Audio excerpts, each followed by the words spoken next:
কালকে আমাদের একজন সমন্বয়ক বলেছিলেন যে দেখা না দিলে আপা কথা কইব না।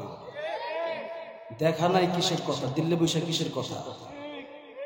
বাংলাদেশের 15 বছর 16 বছর কোরআনের প্রোগ্রামগুলো করা যায় না। থানাতে গেলেই মনে হয়েছে যে ওরা মনে হয় ছাগল পাগল আসছে, এক একজন এইরকম ব্যবহার করছে, ঠিক কিনা বলেন? বাংলাদেশে কোরআনের তাফসীর হবে, বাংলার কোন জনগণের অনুমতি নিয়ে, আল্লাহর অনুমতি নিয়ে আল্লাহর কোরআনের তাফসীর হবে, ঠিক কিনা বলেন? আল্লাহর কোরআনের তাফসীর হবে। আকাশ কার? জমিন কার? আল্লাহ বললেন ইয়া মাশারাল জিন্নি ওয়াল ইনস ইন ইসতাতা'তুম আন তানফুযু মিন আকতারিস সামাওয়াতি ওয়াল আরদি ফানফুযু লা তানফুযুনা ইল্লা বিসুলতান।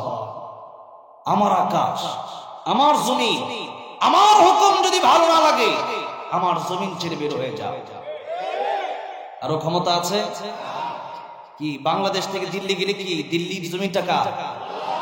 আমেরিকার জমিনটা কার? সুতরাং যেখানেই যাবেন সেখানেই আল্লাহর জমিন। আল্লাহর কোরআনের বাইরে কোনো কথা চলবে না। আপনি আপনার মন চাইছে, আপনার হিন্দুত্ববাদ ভালো লাগে, আপনি মানতে পারেন। আপনার কুফরি ভালো লাগে, আপনি ব্যক্তিগতভাবে মানতে পারেন, সেটা ভিন্ন কথা। কিন্তু এই 92% মুসলমানের দেশে কোরআনের তাফসীর হবে, কোরআনের কথা হবে। বাংলাদেশের মুসলমানরা কোরআনের আইন মেনে বাংলাদেশে থাকতে চায়, তোদের মতো চোরদের আইন মেনে বাংলাদেশে থাকতে চায় না। ও তো চোর, সব চুরি করে নিয়ে হেলিকপ্টার দিয়ে পালাইছে। চোরদের আইন আমরা মানবো কেন? আপনি আসতে চাইছেন, আসেন, আপনার আগে হাত কাটা হবে চুরির অপরাধে। এরপরে হাজার হাজার আলেমদেরকে, আল্লামা সাইদি সহ শত শত আলেমদেরকে ফাঁসি দেওয়ার অপরাধে প্রথমেই ফাঁসি দেওয়া হবে খুনি হাসিনাকে। কিসের চুট করে আসতে চায়? আসেন, আপনি তো আসার জন্য বসিয়ে দিচ্ছি। আল্লাহর কোরআন থেকে কথা বলবো, আল্লাহর কোরআনের বিরুদ্ধে যারা যাবে তাদের বিরুদ্ধে আমরা কথা বলবো। আমাদের অনেক এই কথা নাই বা নাই। 15-16 বছর যারা কোরআন থেকে আমাদেরকে দূরে রাখলো, এখনো যারা কোরআন থেকে আমাদেরকে দূরে রাখতে চায়, এদের বিরুদ্ধে কেন আমরা কথা বলবো না? হুজুর রাজনীতি নিয়ে কথা, রাজনীতি কেন? রাজনীতি সব কোরআন শরীফে আছে। আমার নবী রাজনীতি করেছেন, করেন নাই? করেছেন। আমার নবী করতে পারলে আমরা কেন করবো না? অবশ্যই করবো, তবে সেই রাজনীতি কোরআনের রাজনীতি। আলোচনার শুরুতেই আমরা মহান রব্বুল ইজ্জত ওয়াল জালালের আলিশান দরবারে শুকর আদায় করছি যে মহান রব্বুল আলামিন আমাদেরকে এত সুন্দর একটা পরিবেশে, মনে হচ্ছে ঘরের ভিতর বসে আছে। আলহামদুলিল্লাহ বলি, জোরে বলি আলহামদুলিল্লাহ।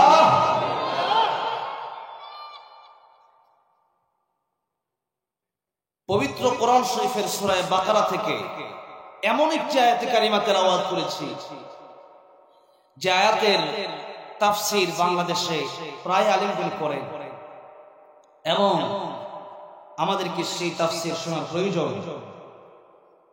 আল্লাহ বললেন কাইফা তাকফুরুনা বিল্লাহ, মানুষ কিভাবে আল্লাহর সাথে নাফরমানি করে, এটা কেমনে সম্ভব? আল্লাহ তাআলা আশ্চর্য হয়ে বলেন,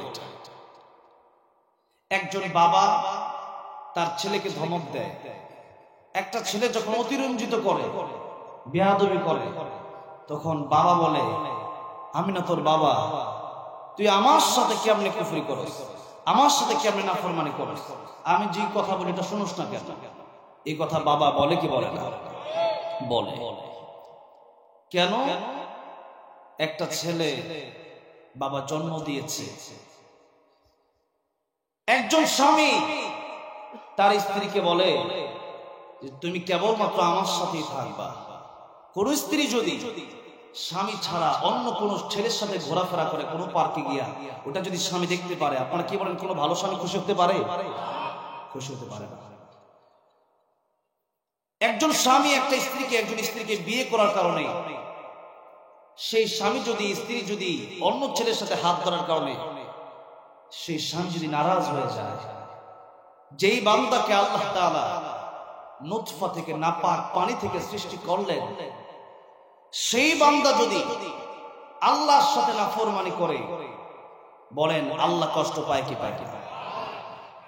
একজন স্ত্রী যদি অন্য একটা ছেলের সাথে ঘোরাফেরার কারণে তার স্বামী কষ্ট পায়, দুনিয়ার কোনো মানুষ যদি আমার আল্লাহ তার রিজিক দেয়, আমার আল্লাহ তারে খাবার দেয়, আমার আল্লাহ তাকে নিয়ামত দিচ্ছেন, ওয়া ইন তাউদ্দু নি'মাতাল্লাহি লা তুহসুহা, পরতে পরতে আল্লাহর নিয়ামত আমরা গণনা করে শেষ করতে পারবো না। এত নিয়ামত আল্লাহ আমাদেরকে দিলেন। সে আল্লাহকে বাদ দিয়া যদি কোন পীরের পায়ে কেউ সিজদা করে, কোন মাজারে কেউ সিজদা করে, কোন গাছকে কেউ সিজদা করে, কোন মূর্তিকে কেউ সিজদা করে, তাহলে বলেন আমার আল্লাহ সবচেয়ে বেশি কষ্ট পায় কি পায় না? আল্লাহ তাআলা বলেন সূরা লুকমান, লুকমান হাকিম, কোরআন শরীফে ৮ জন মানুষের নামে সূরা এসেছে, তার মধ্যে ৬ জন হলেন নবী আলাইহিস সালাম, আর ২ জন ছিলেন আল্লাহর ওলি, একজন মহিলা ওলি আর একজন পুরুষ ওলি, লুকমান হাকিম। এই লুকমান হাকিম, তার নামে আল্লাহ কোরআনে একটা সূরা নাযিল করলেন ২১ নম্বর পারায়। লুকমান হাকিম তার ছেলেকে বললেন, وَإِذْ قَالَ لُقْمَانُ لِابْنِهِ وَهُوَ يَعِظُهُ يَا بُنَيَّ لَا تُشْرِكْ بِاللَّهِ إِنَّ الشِّرْكَ لَظُلْمٌ عَظِيمٌ। ও আমার সন্তান, শিরক করো না। শিরকের ব্যাপারে আল্লাহ বলেন, আল্লাহর কাছে সবচেয়ে বড় জুলুম হচ্ছে শিরক।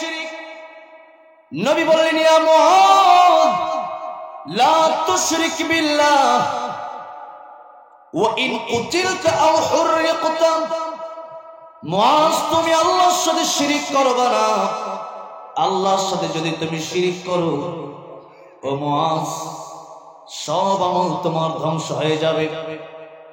যদিও তোমার কতল করা হয়, যদিও তোমার আগুনে জ্বালা পোড়া দেওয়া হয়, তবু তুমি আল্লাহর সাথে শিরক করবা না। এটা আমার আল্লাহ সহ্য করতে পারেন না, বরদাস্ত করতে পারেন না। এই জন্য পৃথিবীতে যত নবীকে আল্লাহ পাঠিয়েছেন, সকল নবী একই দাওয়াত দিয়েছেন, ইয়া কওমি আবুদুল্লাহ মা লাকুম মিন ইলাহিন গায়রু। এক আল্লাহকে মানো, এক আল্লাহ ছাড়া কোনো ইলাহ নাই। লাউ কানা ফীহিমা আলিহাতুন ইল্লাল্লাহু লাফাসাদাতা। ইলাহ যদি ২ জন থাকতো, আল্লাহ যদি ২ জন থাকতো, এক আল্লাহ বলতো আজকে দিন হবে, আর এক আল্লাহ বলবে আজকে হবে না। এক আল্লাহ বলতো আজকে সূর্য উঠবে, আর এক আল্লাহ বলতো উঠবে না। এক আল্লাহ বলবে জুবাইর আহমদ তাশরিফ আজকে বাঁচবে, আর এক আল্লাহ বলবে না, সে আজকে মরবে। হয়তো আমি বাঁচবো, নয়তো মরবো, এর বাইরে হবে। হয়তো সূর্য উঠবে, নয়তো উঠবে না, এর বাইরে হবে না। হয়তো দিন হবে, নয়তো রাত হবে, এর বাইরে হবে না। সুতরাং ২ আল্লাহর ঝগড়ার কারণে ২ আল্লাহ ধ্বংস হয়ে যেত, তামাম পৃথিবী সব ধ্বংস হয়ে যেত। এই জন্য আল্লাহ একজন। এই কথা বোঝার জন্য উমাইয়া খলিফা মাহাদির সময়, উমাইয়া খলিফা মাহাদির কাছে নাস্তিক আসলে এসে বলল, উমাইয়া খলিফা মাহাদি, আল্লাহ এটা আমি বিশ্বাস করি, আপনি আমার বিশ্বাস করান দেখি। উমাইয়া খলিফা মাহাদি তখন ইমাম আযম আবু হানিফা রাহমাতুল্লাহি আলাইহি বেঁচে ছিলেন। ইমাম আযম আবু হানিফা রাহমাতুল্লাহি আলাইহিকে ডাকলেন ওনার দরবারে, কিন্তু বাদশার এক পারে হলো নদী, দাজলা নদী। নদীর এক প্রান্তে ইমাম আবু হানিফার বাড়ি, আরেক প্রান্তে বাদশার বাড়ি। ডাকলেন, বিকেল বেলায় আসলেন তিনি গভীর রজনীতে। এত রাতে আসার পরে বাদশা জিজ্ঞাসা করলেন, হুজুর এত রাতে আপনি কেন আসলেন? আপনাকে বলেছিলাম বিকেলে আসার জন্য, জরুরি মাসালা যেহেতু। ইমাম আযম আবু হানিফা রাহমাতুল্লাহি আলাইহি বললেন, বাদশা শুনেন, ওখানে নাস্তিকটাও বসা আছে। বাদশা শুনেন, আমি রাতের বেলায় নদীর এক প্রান্ত থেকে এপার আসবো, আসলাম। নদীর পাড়ে এসে দেখি কোনো নৌকা নাই।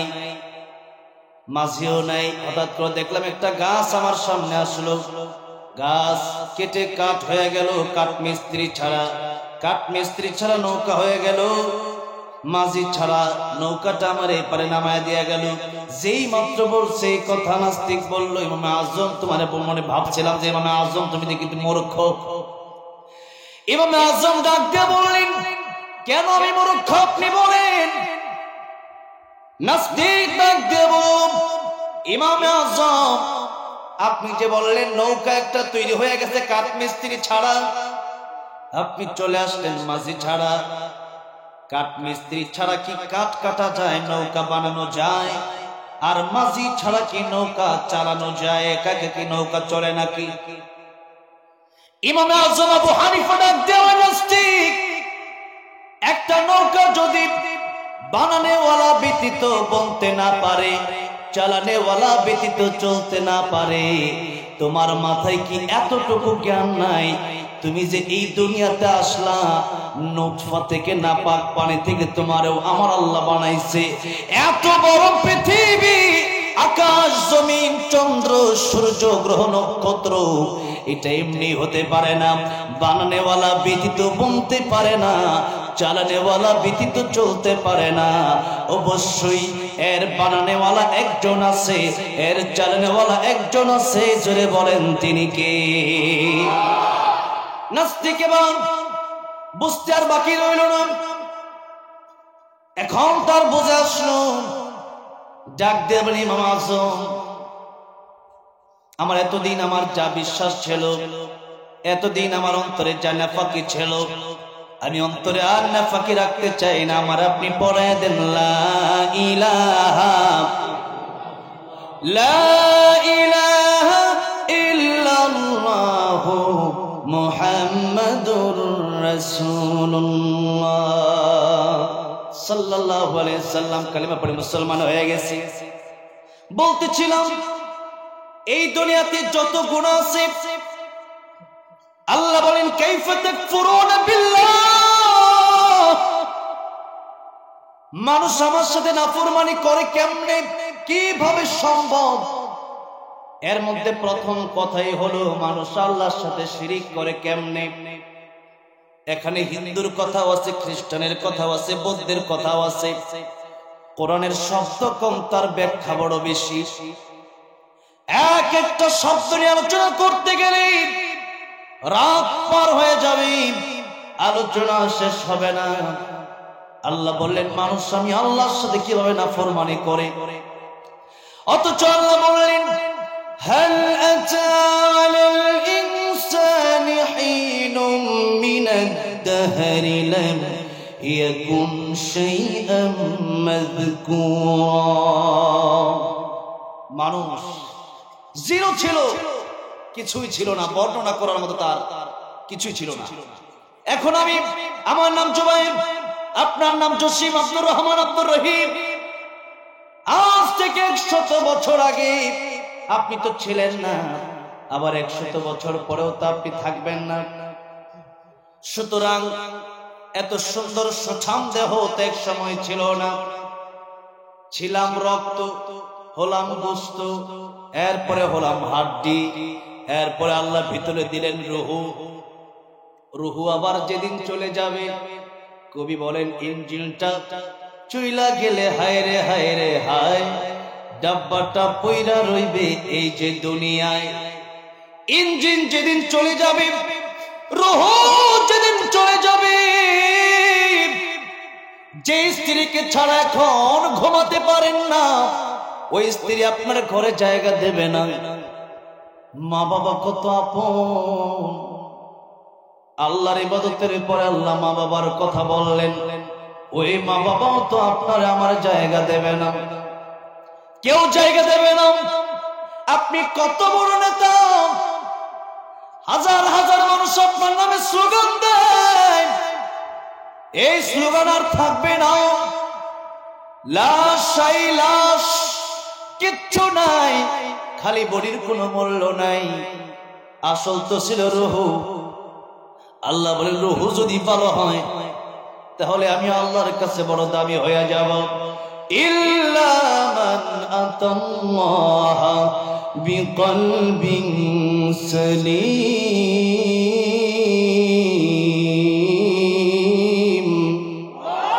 অন্তরটা যদি ভালো হয় গোটা দেহ ভালো হয়ে যায়। কারণ আমার গোটা দেহরে পরিচালনা করে আমার অন্তরে। কিসে পরিচালনা করে? অন্তরে পরিচালনা। এটা হচ্ছে ইঞ্জিন। এই জন্য ইঞ্জিন চলে যাওয়ার পরে আর নেতার নেতাগিরি থাকে না। এত টাকা গাড়ি বাড়ি কিচ্ছু থাকবে না। যেদিন মরে যাবে, বাড়ি তো 5 তলা 10 তলা আপনার টাকায় আপনি করছিলেন, এটা তো অন্য মানুষের টাকায় করেন নাই। কিন্তু ওই 5 তলায় যদি আপনি ওসিয়ত করে যান যে একটা তালা আমার জন্য বরাদ্দ করবা, কেউ করবে না? কি করবে না? ওটা তো মরে গেছে। এখন তার ওসিয়তের দামটা রইল কোথায়? আর 5 তলায় রাখলে পরে কয়েকদিন পরে লাশ গন্ধ বের হবে, রাখা যাবে না। এই যে কয়েকদিন আগে ছোট্ট একটা, গতকাল বা পরশু দিনের ঘটনা, মুনতাহা মেয়েটার হত্যা করছে। কত বড় নিকৃষ্ট মানুষ! তাদের কিন্তু বলছে উলাইকা কাল আনামি বাল হুম আদাল। নিষ্পাপ একটা মাসুম বাচ্চারা হত্যা করে ফেলছে। একদিন, 2 দিন, 3 দিন বাপ মা খোঁজ খবরের জন্য 1 লাখ 2 লাখ 5 লাখ টাকা পুরস্কার দেওয়া হবে। কিন্তু পুরস্কারের ঘোষণা দিলে কি হবে? 7 দিন আগে তুমি মরে গেছি। এই যে মেয়েকে মেরে ফেললো, 3 দিন 4 দিন 5 দিন 1 সপ্তাহ পরে লাশ থেকে গন্ধ বের হচ্ছে। ও মুসলমান, আপনাদেরকে জিজ্ঞাসা করতে চাই, আজকের ওয়াজ মাহফিলে আমার মরণ হতে পারে কি পারে না? আপনার মরণ হতে পারে কি পারে না? মিরপুরে শহীদ বুদ্ধিজীবীর মাঠ আছে। প্রায় 2 থেকে 3 বছর আগে আমার দাওয়াত করা হলো সেই মাঠে, বুদ্ধিজীবী মাঠে। আমার বয়ান বাদ মাগরিব আসরের পরে আমি চলে গেলাম সেখানে। অনেকগুলো কবর সেখানে আছে। চিন্তা করলাম সবাই তো আর খারাপ, অনেক ভালো মানুষ তো আছে, একটু কবরগুলো জিয়ারত করে আসি। অনেকগুলো কবর জিয়ারত করতে করতে করতে করতে হঠাৎ করে আমার চোখের সামনে একটা লেখা ভেসে উঠল, ফিরোজ শাহ গানের শিল্পী। আমার মনে পড়ে গেল সেই কথা, ফিরোজ শাহ তো সেই শিল্পী, যে শিল্পী গানের মঞ্চে গান গাচ্ছিল। 1 মিনিটের নাই ভরসা, সঙ্গ হবে রং তামাশা। দম ফুরাইলে বন্ধু চক্ষু বুঝিলে, দম ফুরাইলে বন্ধু চক্ষু বুঝিলে। 1 মিনিটের নাই ভরসা তার মুখ থেকে যখন উচ্চারণ হচ্ছিল, স্টেজের ভেতরে মাইকটা নিয়ে পড়ে গেল। মানুষ চিন্তা করলো কি বেহুশ হয়ে গেল না কি হলো। বুকের মধ্যে হাত দিয়ে দেখা যায় কলব আর লড়ে না। এই তো ছিল জীবন, আমার আপনার জীবন তো এই তো জীবন। এখানে আলোচনা করে আমি আবার বাড়ি যেতে পারবো কিনা জানি না, আপনি আলোচনা শুনে বাড়ি যেতে পারবেন কিনা জানেন না। সুতরাং আল্লাহ রাব্বুল আলামিন বললেন, ইদা জাআ আজালুহুম লা ইস্তাখিরুনা সাআতাও ওয়া লা ইস্তাকদিমুন। মৃত্যুর সময় যখন চলে আসবে, 1 সেকেন্ড আগেও মরণ আসবে না, 1 সেকেন্ড পরেও মরণ আসবে না। মরণের সময় হয়ে গেলে সাথে সাথে মালাকুল মাউত চলে আসবে। সুতরাং মৃত্যুর প্রস্তুতি আমাদের 24 ঘন্টা নিয়ে রাখার দরকার আছে না নাই? জোরে বলেন। আল্লাহ বললেন সূরা তাহা, ইন্নাস সাআতা আতিয়াতুন আকাদু খুফিহা লিতুজজা কুল্লু নাফসিন বিমা তাসা। এখানে সা মানে কিয়ামত বলা হয়েছে, কিন্তু কিয়ামতের 2টা ব্যাখ্যা এসেছে। আল্লাহর নবী বললেন, একটা হলো কিয়ামতে কুবরা, আরেকটা হলো কিয়ামতে সুগরা। কুবরা মানে বড়, সুগরা মানে ছোট। নবীজি বললেন, মান মাতা ফাকাদ কামাত কিয়ামাতুহু, যার যেদিন মরণ হয়ে যায় তার সেদিন থেকেই কিয়ামত শুরু হয়ে যায়। মরণ যেদিন হয়ে যাবে কিয়ামত শুরু হয়ে যাবে। শুধু তাই না, মরণের আগেই ভালো মানুষ যদি হয় সেই মানুষের কাছে আল্লাহর রহমতের ফেরেশতা চলে আসে আর বলতে থাকে, যারা পারেন আমার সাথে ঠোঁট মিলিয়ে পড়েন, ইয়া আইয়াতুহান নাফসুল মুতমাইন্নাহ ইরজিই ইলা রাব্বিকি রাদিয়াতাম মারদিয়া ফাদখুলি ফি ইবাদি ওয়াদখুলি জান্নাতি। হে ভালো তোর ভালো মন, চলে যাও তোমার রবের দিকে।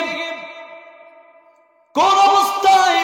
রাদিয়াতাম মারদিয়া, তোমার আল্লাহ তোমার প্রতি খুশি, তুমি আল্লাহর প্রতি খুশি, কোনো টেনশন নাই, কোনো চিন্তা নাই। লাল গালিচা বিছিয়ে দিলাম, চলে আসো আমার আল্লাহর কাছে। মরতে দেরি হবে, আমার আল্লাহর সাথে তোমার সাক্ষাৎ হতে দেরি হবে না। সুবহানাল্লাহ জোরে কম। আল্লাহর দেখার ইচ্ছা আছে না নাই? দেখা হবে জান্নাতে। কোথায় দেখা হবে? দুনিয়ার মানুষের প্রেমে পাগল হইছেন, শুধু মানুষের প্রেমে পাগল হবেন না, এই দুনিয়ার সুন্দর সৃষ্টি দেখে পাগল হবেন না। এই সৃষ্টির স্রষ্টা যিনি, তিনি কে? তোমার সৃষ্টি যদি হয় এত সুন্দর, না জানি তাহলে তুমি কত সুন্দর, কত সুন্দর। দুনিয়া সুন্দর, মানুষ সুন্দর, আসমান সুন্দর, জমিন সুন্দর, সুন্দরে সুন্দরে পাল্লা। জানি না কত সুন্দর তুমি আল্লাহ, জানি না কত সুন্দর তুমি আল্লাহ। বলেন, জানি না কত সুন্দর তুমি আল্লাহ, জানি না কত সুন্দর। ঝরনা ছুটে চলে একে বেঁকে, পৃথিবীর বুকে কত ছবি একে।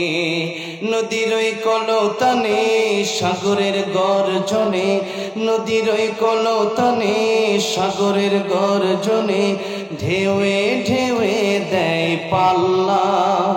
জানি না কত সুন্দর তুমি আল্লাহ, জানি না কত সুন্দর। সুবহানাল্লাহ পড়েন। আল্লাহ সে দেখা করার ব্যাপারে আল্লাহ তাআলা বলেন, ফামান কানা ইয়ারজু লিকা রাব্বিহি ফালইআমাল আমালান সালিহান ওয়া লা ইউশরিক বিইবাদাতি রাব্বিহি আহাদা। জোরে করে আল্লাহু আকবার। আল্লাহ বললেন, যারা আমার সাথে দেখা করতে চায়, আমার সাথে যারা সাক্ষাৎ করতে চাই, তারা যেন নেক আমল করে আর শিরিক মুক্ত ইবাদত যেন তারা আমার কাছে নিয়ে আসে। কি মুক্ত ইবাদত? শিরিক মুক্ত ইবাদত। আজকে আমাদের ইবাদত আছে, শিরিকও আছে না নাই? শিরিকের অভাব নাই। এই তো বাংলাদেশ থেকে যখন মূর্তিগুলা ভাঙ্গা হচ্ছিল, রিপাবলিক বাংলা একটা চ্যানেল আছে ইন্ডিয়াতে, ইন্ডিয়ার এক সাংবাদিক আছে, এটা মিনমিনের নামে হয়ে গেছে, মিনমিন সাংবাদিক। ওটা বাংলাদেশ নিয়ে এত মাথা গামায়, নিজের ঠিক নাই, কিন্তু বাংলাদেশ নিয়ে তার মাথা গামানোটা বেশি, নিজের খবর নাই। সে বলতেছে, দেখো বাংলাদেশ শুরু হয়েছে কি, তার মাথা গরম হয়ে গেছে। আমার দেশের মানুষ শান্তিতে আছে, মাথা গরম তার, তোর মাথা গরম কেলিগা? তার মাথা গরম হয়েছে এই জন্য।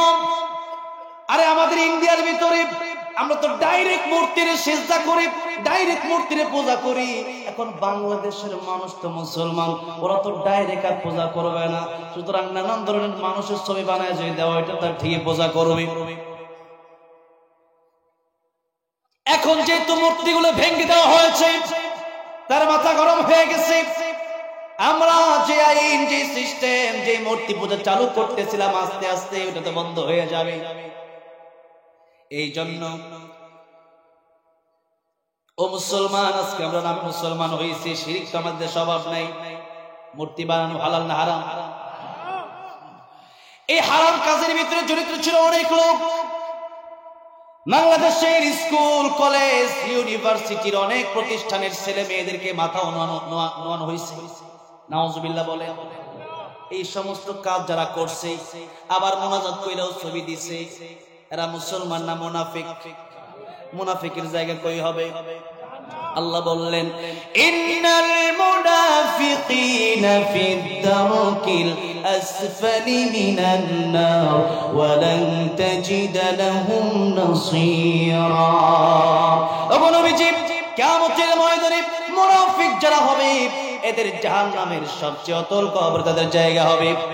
জাহান্নামের সবচেয়ে কঠিন শাস্তি তারা ভোগ করবে। আর আল্লাহর নবীকে বললেন ওয়ালান তাজিদা লাহুম নাসীরা, কোন সাহায্যকারী কিয়ামতের ময়দানে মুনাফিকের জন্য খুঁজে পাওয়া যাবে না। একজন মুনাফিক তার জানাজা নবী পড়লেন। আল্লাহ বলেন নবী, আপনি জানাজা পড়ালেও মুনাফিকের কোনো ক্ষমা হবে, দোয়া করলেও কোনো ক্ষমা হবে না। আপনি 50,000 টাকা দিয়ে না হুজুর ভাড়া করে জানাজা পড়ায় দিচ্ছেন, এত সস্তা না। ওই যে জানাজার নামাজ পড়াইছে, জানাজার নামাজ পড়ায় কি টাকা কি কয় করে দরকার নেই, তিনখানায় দিয়ে দিও। আর আপনি হুজুর ভাড়া করছেন 50,000 টাকা দিয়ে জানাজা পড়ানোর জন্য। যে আপনার বাপে ছিল মুনাফিক, সারা জীবন ইসলামের বিরুদ্ধে কথা বলছে, তো মনে করছে আমি একবারে নিষ্পাপ মাসুম। এরকম লোক নাই আপনাদের? আপনার দেখেন নাই কয়েকদিন আগে টাঙ্গাইলে এক লোক, আমি ওয়াজ করতেছি, আমার আগে আসছে সাবেক মন্ত্রী লতিফ সিদ্দিকী। হ্যাঁ, তো আমার কোনো পাপ নাই। ওপেনলি কত মাইয়া নিয়ে ঘুরে, আবার কয় পাপ বলে তার নাই। ওপেনলি কবিরা কবিরা কয় পাপ নাই। একটা মাসুম বাচ্চা পাওয়া গেছে নাকি বলে সব আমার পাপ, তুই মাসুম। আমি বললাম এগুলো স্টেজে আনবেন না। যারা ইসলামের কথা বলতে পারবে, হক কথা বলতে পারবে, তারা কোন স্টেজে আসবে। ওর নাস্তিক কোরআনের ময়দানে কথা বলতে পারবে না। এটা কোরআনের মঞ্চ, এটা ফাইজলামির মঞ্চ না। এখানে যারা কথা বলবে, কোন পক্ষে কথা বলবে, কোন বিরুদ্ধে কথা বললে ইজ্জতের বাড়ি হবে, ঠিক কিনা বলেন?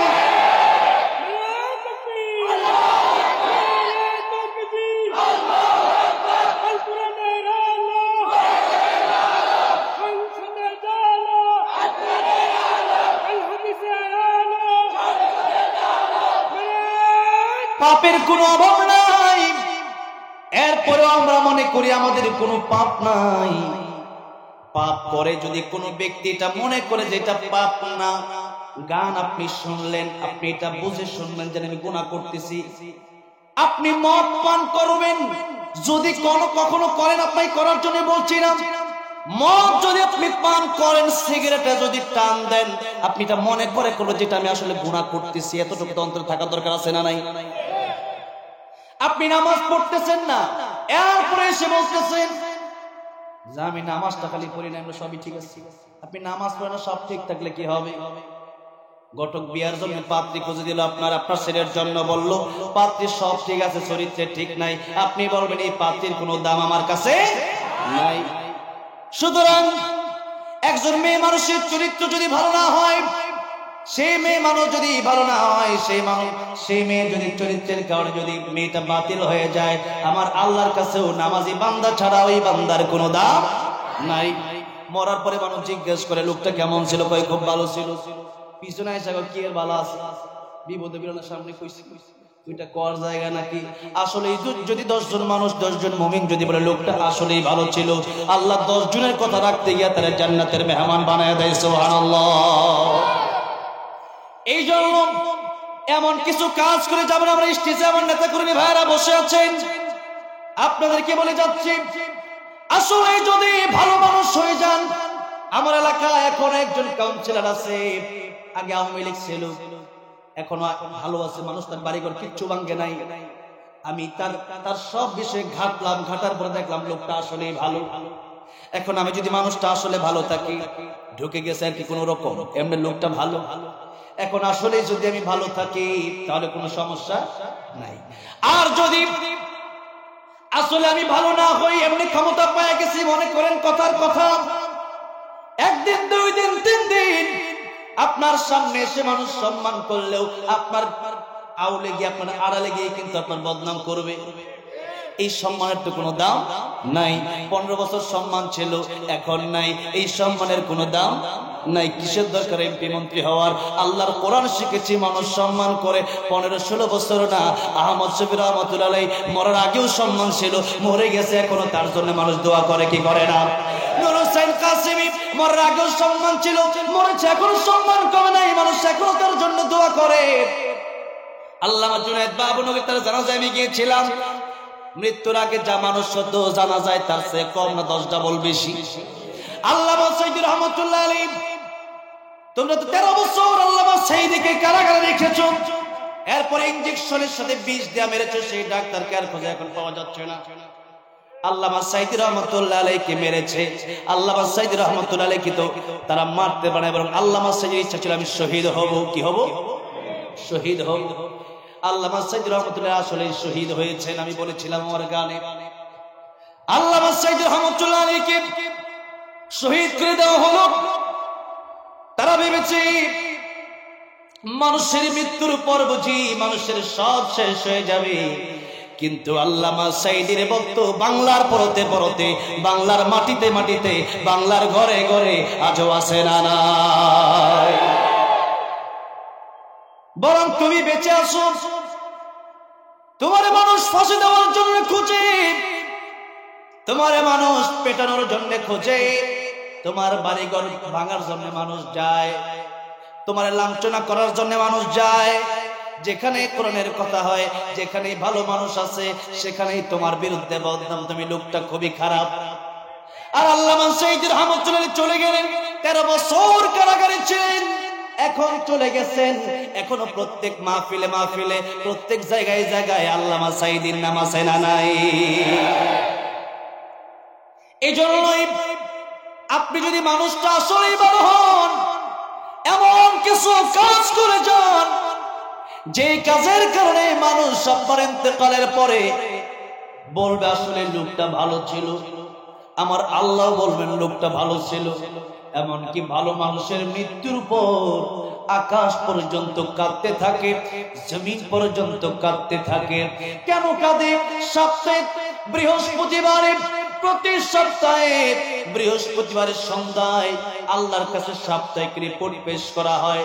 ভালো মানুষের রিপোর্ট যখন পেশ করা হয়, নামাজ আছে, রোজা আছে, কোরআন তেলাওয়াত আছে, জিকির আছে, পিতামাতার খেদমত আছে, দান আছে, সদকা আছে, এত ভালো আমল দেখে আকাশ মুখরিত হয়ে যায়, আকাশে গ্রান হয়ে যায়, সেন্ট স্প্রের মতো গ্রান হয়ে যায়। সুবহানাল্লাহ।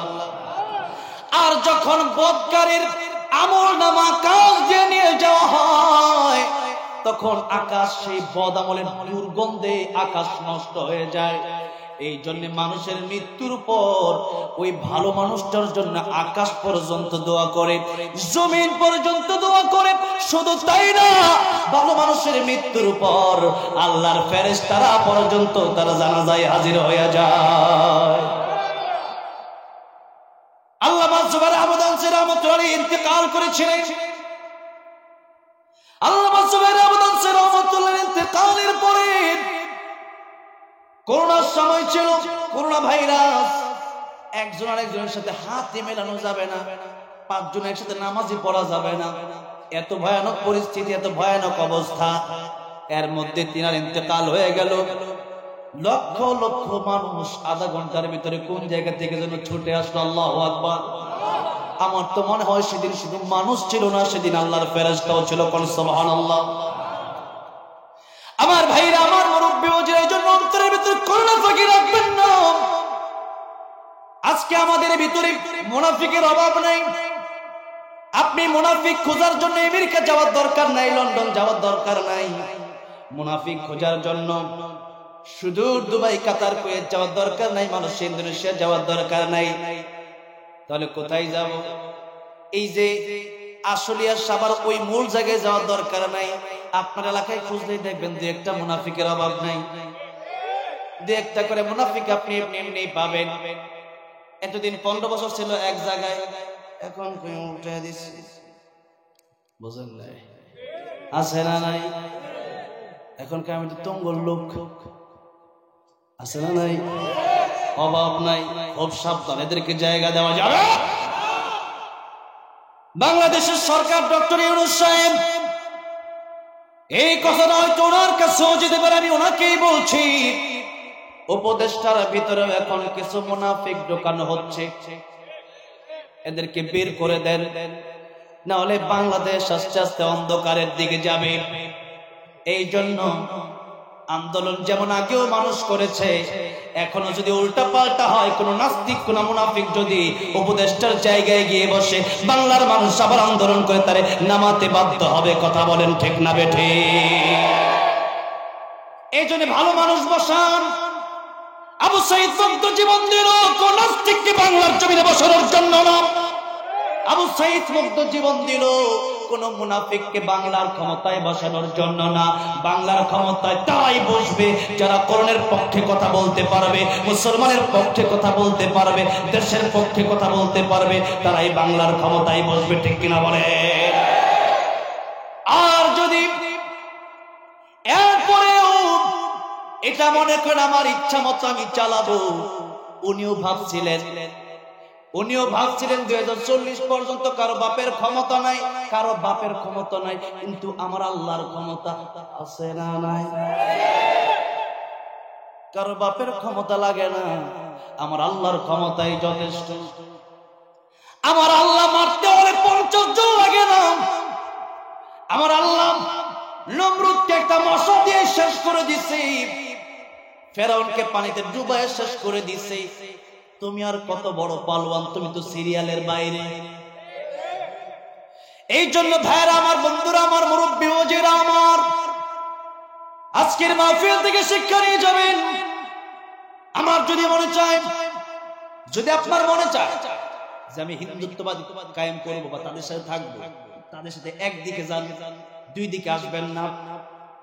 নবীর পিছনে নামাজ পড়ে পাগড়ি জুব্বা সবই আছে, কিন্তু জিবরাইল আমিন যখন লিস্টে নিয়ে আসলেন, নবী দেখলেন প্রথম লিস্টে তার নাম যে পাগড়িওয়ালা জুব্বাওয়ালা।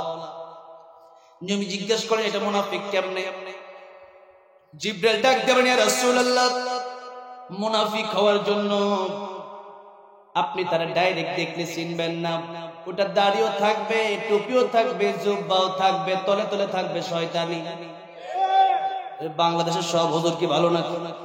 আমি অনেক সময় বলছি হুজুররা যারা ভালো, আলহামদুলিল্লাহ তারা তো ভালো। হুজুররা সবচেয়ে বেশি ভালো। হুজুররা ইন্নামা ইয়াখশাল্লাহা মিন ইবাদিহিল উলামা, হুজুররা তো সবচেয়ে ভালো। কার কথা? আল্লাহর কথা। আল উলামা ওয়ারাসাতুল আম্বিয়া, নবীর কথা। কিন্তু বাংলাদেশের ভিতরে এমনও হুজুর আছে কোরআন তেলাওয়াত সহি শুদ্ধ করে পড়তে পারে না, শিরিকের সাথে ডাইরেক্ট সম্পৃক্ত, বাবার মাজারে গিয়ে সিজদাও করে। এমন হুজুরও বাংলাদেশে ওয়াজ করে কি করে না? এমন হুজুর ওয়াজ করে, এদেরকে মানুষ আবার দাওয়াত দেয়। আজকে তারা গিয়ে ওয়াজের সময় কোরআন সুন্নাহ থেকে কোনো কথা নাই, খালি ডিজে জিকির করে। ওইটা আবার টিকটকার, যারা টিকটক করে এরা আবার ওইটা ডিজে বানায়, ওরা আবার মুখ মিলাই মাইয়া পোলা সব। কোন হুজুর দেরি কোনদিন জিকির করতেছে হিম হি হিম হি জিকির, ওটা আবার জিকির না ভন্ডামি, হিম হিম জিকির করছে। ওই জিকির এখন ডিজে দিছে বানায়, ডিজে বানায় দিচ্ছে। ওই ডিজে জিকির এখন সবাই মুখ মিলে টিকটকে বের দিচ্ছে। ওই হুজুরকে আমি হিম মিলে জিকির করি নাই, তাহলে কি করছি? চিন্তা করে দেখেন, বাংলাদেশে আলতু ফালতু বাউল মমতাজের মতো লোক ওয়াজ করে। মমতাজও কিন্তু ওয়াজ করে। আপনি সার্চ দিয়ে ইউটিউবে যে মমতাজের ওয়াজ শুনতে পারবেন। ওই বাউল শিল্পীরা ওয়াজ করে, কি ওয়াজ? তারা ওয়াজ করে, কিন্তু এই ওয়াজের একটা স্টেজ বানায় ওয়াজ করে, মারেফতের ওয়াজ। এরপরে বলে নামাজ, মনের নামাজ, বড় নামাজ। আমি কইলাম তাহলে মনের খাউন বড় খাউন। নামাজ যদি মনে মনে পড়া যায়, তুই ভাত আর কালকে থেকে খাবি না, তোরে বট গাছের সাথে বেঁধে রাখা হবে 3 দিন। তোর পানি লাগলে, খাবার লাগলে বলা হবে তুই মনে মনে কলা খা। ওটা তো পারস না, বাটপাড়ির জায়গা পাও না। ও 12টা বেজে গেছে, আলোচনা তো শুরু করতে পারবো না। আমার ভাইরা, আমার বন্ধুগণ, আধা ঘন্টা ঠিক আছে, 12:30 শেষ করে দিই। হ্যাঁ, লিল্লাহি তাকবীর, একটু জোরে দিতে হবে, লিল্লাহি তাকবীর। আমার ভাইরা, আমার মুরব্বী ওজিরা, যে কথা বলছিলাম, অন্তরের ভিতরে নাফাকি রাখা যাবে না। যদি আপনার অন্তরে শিরিক থাকে, নাফাক থাকে, বেদাত থাকে, জান্নাত আপনার নসিব হবে না। এই জন্য আল্লাহ রাব্বুল আলামিন বললেন কাইফা তাকফুরুনা বিল্লাহ, মানুষ আল্লাহর সাথে কেমনে নাফরমানি করে, অথচ এই নাফরমানির ভিতরে শিরিক হলো সবচেয়ে বড় নাফরমানি। এই শিরিক বাংলাদেশে আজকে মানুষের অন্তরে অন্তরে অভাব নাই, মুখে মুখে অভাব নাই, কাজে কর্মে অভাব নাই। শিরিক করা যায় তিন ভাবে। কয় ভাবে? অন্তর দিয়ে শিরিক করা যায়, জবান দিয়ে শিরিক করা যায়, কাজে কর্মের মাধ্যমে শিরিক করা যায়। এবার আসেন মুখে মুখে আমাদের শিরিক। যেরকম একটা কথা আমরা এতদিন শুনে আসছি, এখন থেকে এটা বন্ধ করে দিতে হবে। ক্ষমতার উৎস জনগণ না, ক্ষমতার উৎস আমার আল্লাহ। জোরে বলেন কে? আল্লাহ। এবার আসুন অন্তরে অন্তরে এই কথা বিশ্বাস করাম যে আল্লাহও দিতে পারে, আমার বাবাও আমারা দিতে পারে। এরকম বিশ্বাস করার নাম শিরিক। এরকম বিশ্বাস করার নাম কি? শিরিক। আবার আল্লাহরও সিজদা দিলেন, বাবারে সিজদা দিলেন, ওটার নাম শিরিক। শিরিক যদি আপনি করেন, আল্লাহ বললেন লা ইন আশরাকতা লা ইয়াহবাতান্না আমালুক ওয়া লা তাকুনান্না মিনাল খাসিরিন। ওগো নবীজি, আপনি নিজেও যদি শিরিক করেন, আল্লাহ নবীর ডাইরেক্ট বললেন, নবী আপনি নিজেও যদি শিরিক করেন, তাহলে আপনার পূর্বের আমল সব বরবাদ হয়ে যাবে। আপনি হজ করে আসলেন, কথার কথা, হজ করে আসার পরে কোনো কারণে এক ওয়াক্ত নামাজ কাজাই হয়ে গেল, হজ কি বরবাদ হয়ে যাবে নাকি? অথবা নামাজ পড়ে গেলেন বাজারে, কোনো কারণে একটা মিথ্যা কথা বলেই ফেলেছেন, তার মানে কি নামাজ কি বাতিল হয়ে যাবে নাকি? না। কিন্তু যদি আপনি শিরিক করেন, যত আমল করেছেন, যত ইবাদত করেছেন, সব ইবাদত সব আমল আপনার বরবাদ হয়ে যাবে। সুতরাং কাইফা তাকফুরুনা বিল্লাহ, কুফরির ভিতরে সবচাইতে বড় হলো শিরিক, নাফরমানির ভিতরে সবচাইতে বড় হলো শিরিক। এই শিরিকের গুনাহ আমরা ছেড়ে দেব, বলি ইনশাআল্লাহ। এবার আসেন আল্লাহ রাব্বুল আলামিন বললেন ওয়া কুনতুম আমওয়াতাম, অথচ তোমরা ছিলে মৃত।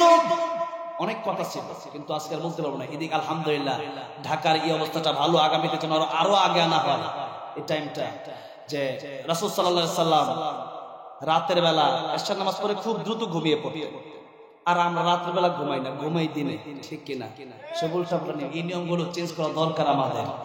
আস্তে আস্তে ইনশাআল্লাহ আরো আগে নিয়ে আসলে তাহলে খুব ভালো হয়। তো যাই হোক, আমরা এক সময় ছিলাম মৃত। আল্লাহ বললেন ফাহিয়াকুম, আমি আল্লাহ তোমাদেরকে জীবন দান করলাম। আল্লাহ বলেন সুম্মা ইউমিতুকুম, আবার মরতে হবে কি হবে না? আবার মরতে হবে। আল্লাহ বললেন আবার মরে গেল, আজ ওইটাই শেষ না? সুম্মা ইউহয়িকুম, আমি আল্লাহ আবার তোমাদেরকে জীবিত করব, আবার তোমাদেরকে উঠাবো। এরপরে শুরু সুম্মা ইলাইহি তুরজাউন, উঠবো যে তাই শেষ না, আমি আল্লাহর সামনে তোমাদের দণ্ডায়মান হতে হবে, দাঁড়াতে হবে। জীবনের সমস্ত হিসাব আমি আল্লাহর সামনে দাঁড়ায় দিতে হবে। সুতরাং জীবনের সব হিসাব যেহেতু আল্লাহর সামনে দিতে হবে, জীবনটারে সুন্দর করে নামাজ পড়ে, মা বাবার খেদমত করে, ভালো কাজ করে এরপরে আল্লাহর সামনে দাঁড়ানোর দরকার আছে না নাই? আল্লাহ রাব্বুল আলামিন আমাদেরকে শিরিক মুক্ত, গুনাহ মুক্ত সুন্দর একটা জীবন দান করেন, পড়েন আমিন। আর এখনই মোনাজাত হবে। এর